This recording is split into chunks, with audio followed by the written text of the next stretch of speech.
Hi everyone, and welcome. Ooh, my mic is flopping around. It's a little flaccid today, everyone. Welcome to Music Marketing Week 9.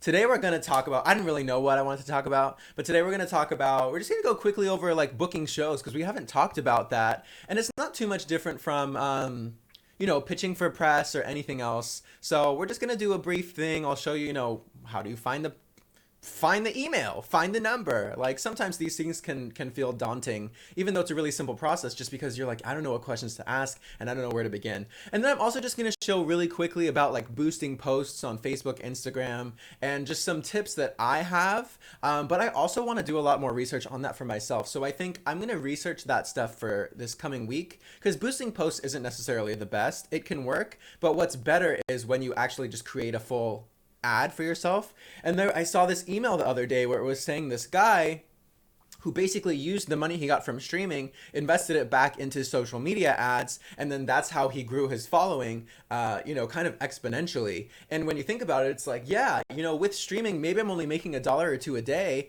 but if I can convert that dollar to, reach 50, 100 people, and one of those people becomes a fan, then I'm slowly getting more and more people to meet my music, become fans, become friends, and invest in me, which then, it all snowballs from there. When you get flat bills and snapbacks, holla. Yeah, no, Talvo. I want a lot more merch. I definitely want that design on a hat, but it's kind of hard because it's so involved. For now, I just recommend this, even though it's not my merch. What size would fit best? It's pretty, it's pretty true to size. I think I would say a small, maybe medium. I'm 5'11". I think I'll double check the sizes when everything starts and we can talk about it. But anyway, so let's get into booking.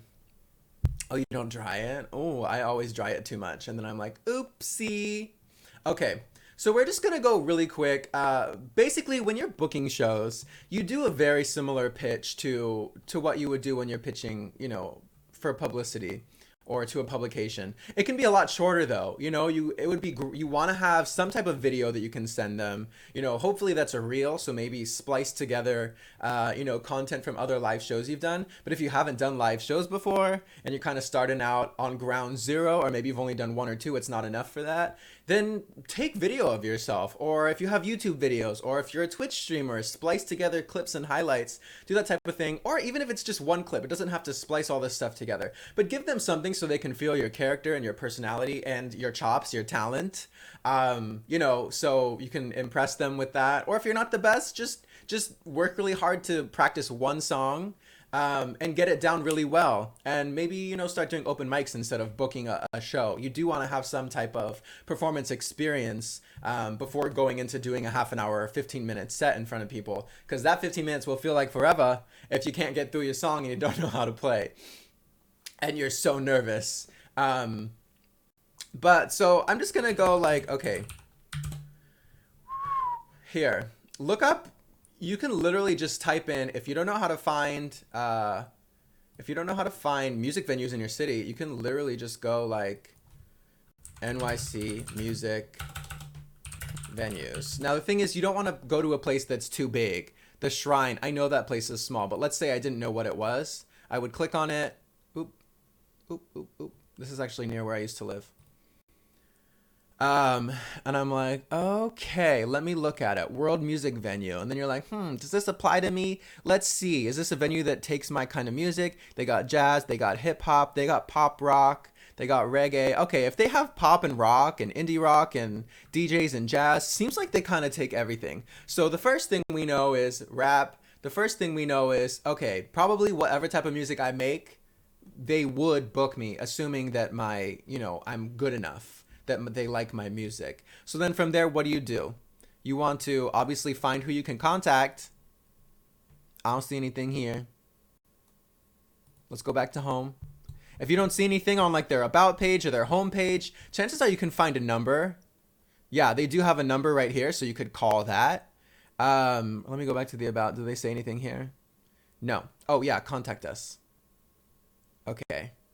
Here's all the emails. Event booking, music bookings right here. Attention, Matherin. I don't know if that's how you say their name, but attention Matherin. So now you know exactly who to address it to. You have no excuse for calling them Savan. You have no excuse for saying hi there. Put their name in there. Let them know you did your research and say, hey, I noticed. Okay, and then you can go to their calendar, wherever that is. I don't know. This website is really ugly. Hi, Brandon. A large because oversized. I mean, medium might be oversized enough for you. But I'll show you how mine fits. I think I actually should have got a medium. Like the small fit perfect, but I wanted it to be a little longer. So yeah, maybe medium.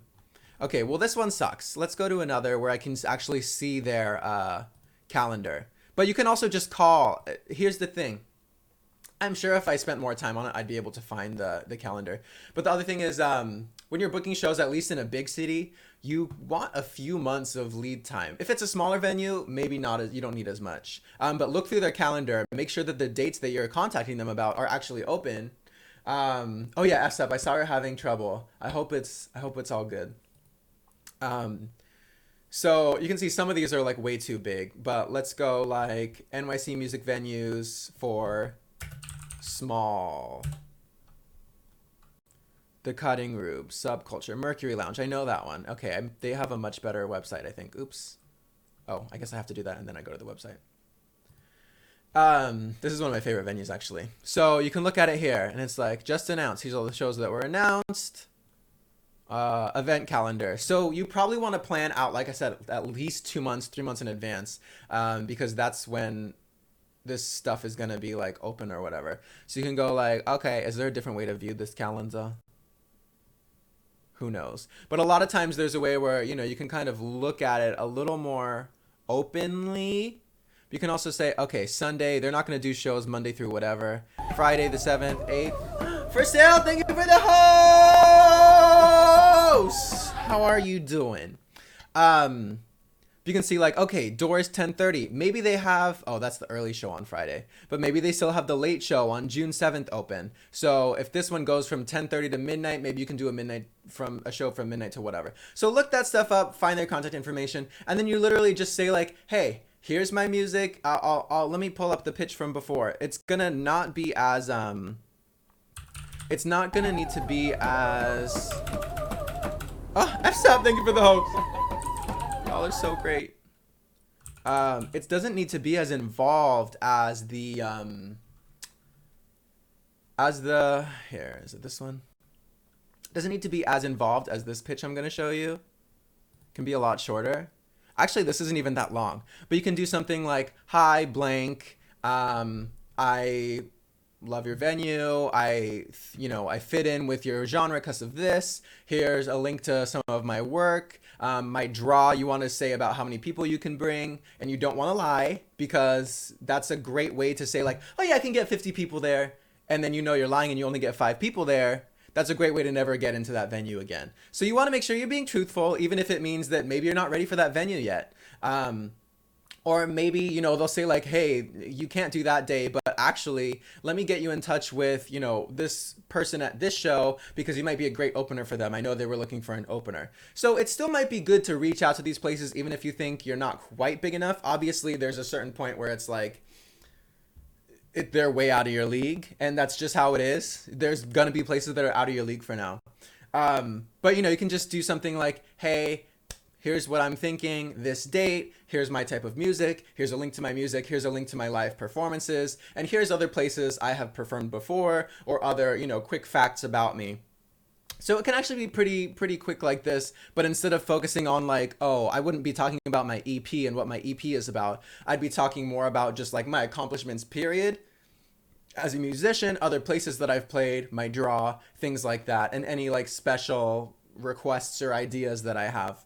And that's pretty much it for booking. The other thing is too, if you guys have heard of like So Far Sounds, those are often, they have a lot more flexibility in what they can and can't do, because you don't need to bring anyone. They have the audience built in. So, you know, you can go to, you know, So Far Sounds, let me find their site. I think they have basically like different contacts for each city.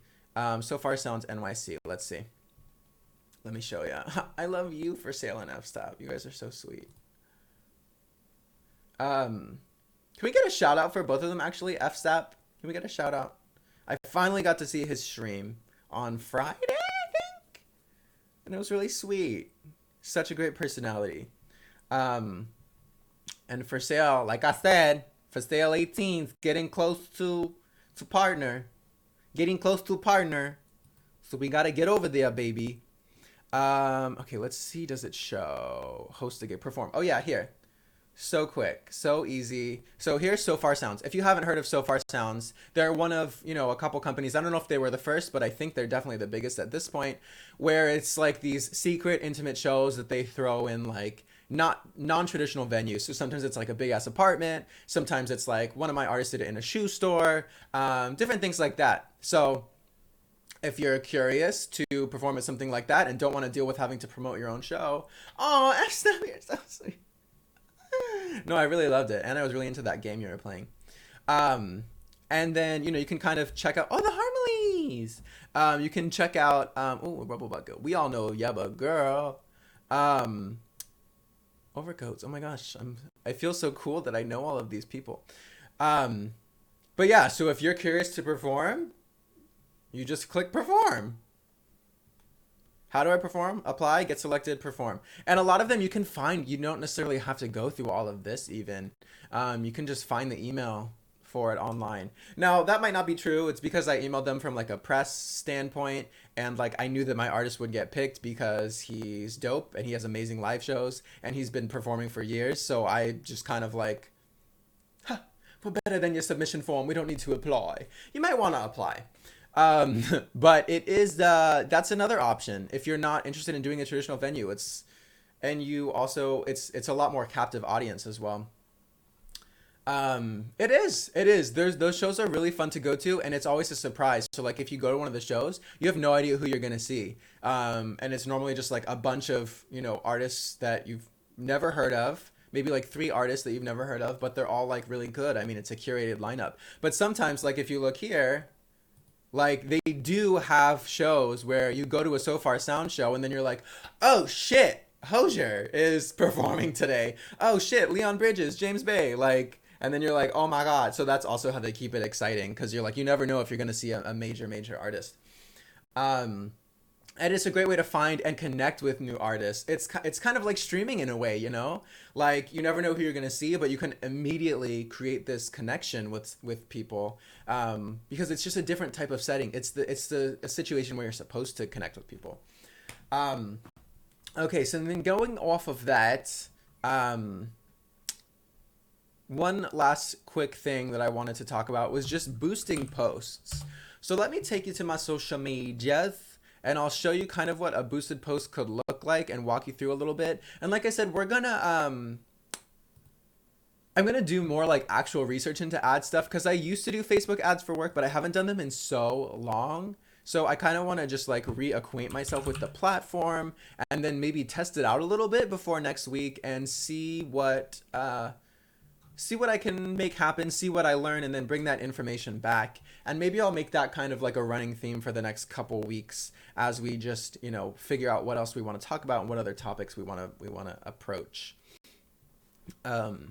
So let me see. I did actually boost one of these posts. Let me go find it and we can look at it. Oh, yeah. And if you want love, we'll make it. Okay, this is taking forever. Scroll, baby. I'm almost there. Here, I'll show you. It's just taking forever down here. I don't think I boosted that one. Oh, I boosted this one. Okay. So let's look at this. I'm just going to hit boost again, even though I'm not going to boost it again. I hope this doesn't, wait, let me double check. This isn't going to like show my card number or anything that I shouldn't be showing on stream. It shows my last 4 digits, so I just won't go down there. Okay. So let's look at this a little bit. I specifically targeted a certain group of people. So sometimes you can target people who like your page and their friends, if you want it to go to people who already know you, or you can think about like people who like your page, or you can like target new people. So I specifically targeted this to a couple cities where I noticed that my music, it's not showing. Okay, great. This is apparently, it's not saving the settings that I used before. But I targeted a couple cities, including my hometown, where I noticed that people were listening a good amount. And then from there, if you do a boosted post, you don't get as much customization as you could otherwise. Like you can target LGBT, you can target, by more specific interests. But if you're boosting a post, it's a little more quick. Maybe I did hyper targeted Kisos. This is more what I'm talking about, but it's not the same thing. You can see I typed in interests like singing, music, gay pride, R&B music, LGBT community, pop music or indie music, specific age groups that you can tell through your analytics that this is the age group that's connecting with me, or maybe it's a certain age group that you want to connect with me. So then maybe you tailor an ad that's going to attract more like 18 to 21-year-olds because you can see that I'm ignoring them here. It's such a powerful way to advertise. Yeah, but only if you know how to do it. You really got to research it. Otherwise, it becomes a thing of you're spending $5 and you're getting like a click, you know? So let me see. I think I spent like $3 or something. Let me hit view results. Let me just double check again that it's not going to do anything crazy. Yeah, so I think it was telling me that this was like actually a good ad that I did. I don't know. But you can see, yeah, so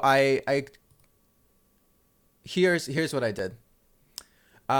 Ontario, Montreal, because I noticed I was getting a lot of people in Canada. Pembroke Pines, Florida. I don't know how I picked that. I think I just picked a city that was kind of close to Miami area. I did pick every age group here because I was just like, well, they have to live within these specific areas. People who like Kisos and friends of connections and friends of people who are connected to Kisos. So it was all people who were specifically already attached to my page, or maybe it was, a friend of a friend who then that friend of a friend would be like, oh, I've seen my friend post about Kisos. I'm going to check Kisos out now directly. And they go to my page and that type of thing. But you can see here, view results. It could cost, okay, wait, it's not showing me anymore. Oh, overview here. I don't think I spent $10, but cost per engagement, 13 cents. That's pretty good, I think. People reached 401, link clicks, $11. So basically it cost me 13 cents per each of these clicks and shares. So just a few, I think it costs like $3 or $4 to get, it might not sound like a lot, but it reached 400 people. And then like 15 of those people clicked and stuff. Not bad. And it probably reached some of the same people twice. It's people that were already listening to my music, so they might have skipped it. So again, I'm not the best at this, but I guess what I was trying to say in this basic overview is just make sure that you're not just randomly boosting a post. Boost something where you also want it to be visually appealing. You want it to have a good caption. You want to make sure that you are, have something engaging to share. My thoughts on Google Ads. I think if you're a musician, I don't know. I've only ever used it for a business, and from a business standpoint, it worked out. It got us so many more leads doing Google Ads. It was like crazy. Overnight, the business just went bam, like doubled revenue, or like, I think it was like 10 times, like increased our client base by like 10 times, or the revenue by 10 times. I don't remember, but something went up by a lot. We started making a lot more money and had a lot more demand for the service. So I think, again, all of these types of ads are things that you need to, oh, thank you for that like, whoever that was. I won't say your real name. I'm assuming it was FSAP. Now I'm going to stalk you. Actually, I'm not, because it disappeared. But yeah, so just make sure that you are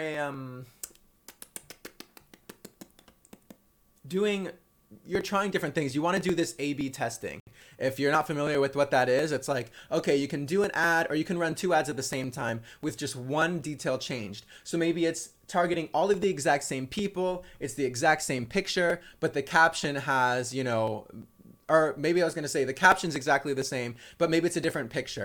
So same caption, same group that you're targeting, same amount of money, but one difference. And then you can see, okay, out of those two, this one performed better. So now I'm going to take this picture that performed better, and I'm going to maybe, test the third picture. Oh, that picture still did better. So I'm going to keep it on this picture. It seems like that picture does really well. But what I'm going to do now is change I'm going to try a different caption. So compare these two captions. Oh, this picture with this caption did better. And that's how you slowly inch your way to being able to, create ads where you're getting clicks for like just a couple pennies. People are clicking on your music for 3 cents. And it's like, okay, if I'm spending $1 and people are clicking on it every 3 cents, that means I'm getting 33 clicks out of my $1. And then if 10% of those people, a lot of times it's like a rule of 10%. So if 10% of those people clicking through to my music, so if 33 people are clicking and 10% of them become fans, that means I get 3 fans per $1. Which again, might not sound like a lot, but if you keep doing that, and if you're just reinvesting money from your music, like streams and stuff like that, then those 3 people are going to be a little bit of profit. And then once you get to another $1, or whatever, then you can increase your ad budget and you can start bringing in, more and more fans through that service and start connecting with them more directly on Instagram and Facebook and all of this stuff where they're finding you through. You need to be, you can't just have someone find you and then never post and never engage with them. You need to make sure that you're also posting a lot, which is the hard part for me because that shit takes too long. Well, thank you, F-Stop. Yeah, it's all about, you want to make sure that those clicks are turning into fans who are then turning into, as you get people as fans, you slowly move them up the ladder to super fans. So it's all about making the first connection and then getting people to the super fan level. And the more engaged you can be, the better that happens. That's why on Twitch, it goes like from viewer to super fan and like best friend like that, because we can have deep conversations right off the bat. That's really what it is. You can start deep connections so quickly. And it's such a platform where people are, looking to support you. So you have to kind of bring that energy to other social media as well. Do live streams on there, do posts on there. I haven't in a while, but I've been thinking about that. You're past the superfan level. You are. I guess I should. Ooh, that's what I should make. That's what I should make one of my next loyalty point tiers is like who needs Kevin, or like better than, because there's better than Kisos. Then we'll have better than Kevin as like the top. That's a good one. But I think that's it for right now, or just wifey. That's a good one, F-Stop. So if any of you have any questions, hit me up on social media. I'm at It's Kisos. ITSKISOS. Stream my music. My music is under just Kisos by itself. And I'll see you next week. And I will be doing a deep dive into Facebook ads. So you will not want to miss that, baby. Because I'm going to be learning. I'm going to be testing. And then we're going to be trying and showing all that good stuff. Okay.